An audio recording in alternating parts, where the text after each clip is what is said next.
What is diabetic reversal அப்படின்னு கேட்டிங்கன்னா, அது ஆராய்ச்சியாளர்கள்ட்ட நம்ம மறுபடியும் கேட்டோம்னா, இன்னைக்கு உள்ள காலகட்டத்தில் சொல்கிறேன், நிறைய பேர் நிறைய வரைவிலக்கணங்கள் சொல்கிறாங்க. அவங்க ஒவ்வொன்றும் சொல்கிறது ஒவ்வொரு விதத்தில் சரியாக இருக்குது.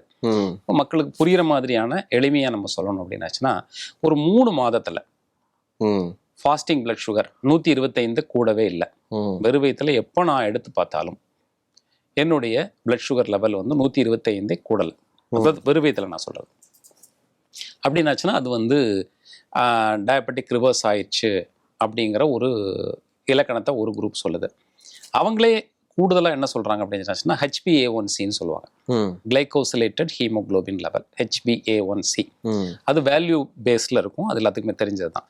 அது 6.5க்கு கீழே இருந்தது ஒரு 3-4 மாதமாக தொடர்ச்சியாக நம்ம பார்க்குற போது, எப்போதுமே 6.5 கூடலை அப்படிங்கிற போது இவர் சர்க்கரை நோயிலிருந்து மீண்டு விட்டார் அப்படிங்கிறத சொல்லலாம்ன்றாங்க. இதெல்லாம் ரொம்ப எளிதாக இருக்குது கேட்குறதுக்கு. ஆனால் மருந்தே இல்லாமல், மருந்தே கிடையாது, மருந்து இல்லாமல் ஏதாவது ஒரு முறையை பின்பற்றி இந்த மாதிரி ஃபாஸ்டிங் பிளட் சுகரை 125 கீழையும் HbA1c 6.5க்கு கீழையும் நீங்கள் வச்சுட்டீங்கன்னா உங்கள் டயபெட்டிஸ் ரிவர்ஸ் ஆயிடுச்சு அப்படிங்கிறத சொல்லலாம்.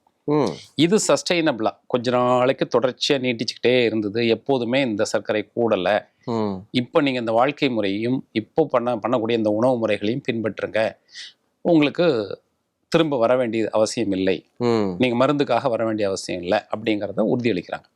இப்போ டயபெட்டிக் ரிவர்சல்னு நிறைய பேர் நிறைய விதமான விளக்கங்கள் சொன்னாலும் முக்கியமாக நமக்கு வந்து எளிமையாக தெரிய வேண்டியது ஃபாஸ்டிங்கும் HbA1cயும் வச்சு சொல்லக்கூடிய ஆய்வுகள் ஓரளவுக்கு ஏற்றுக்கொள்ளக்கூடியதாக, பலரும் ஏற்றுக்கொள்ளக்கூடியதாக இருக்குது.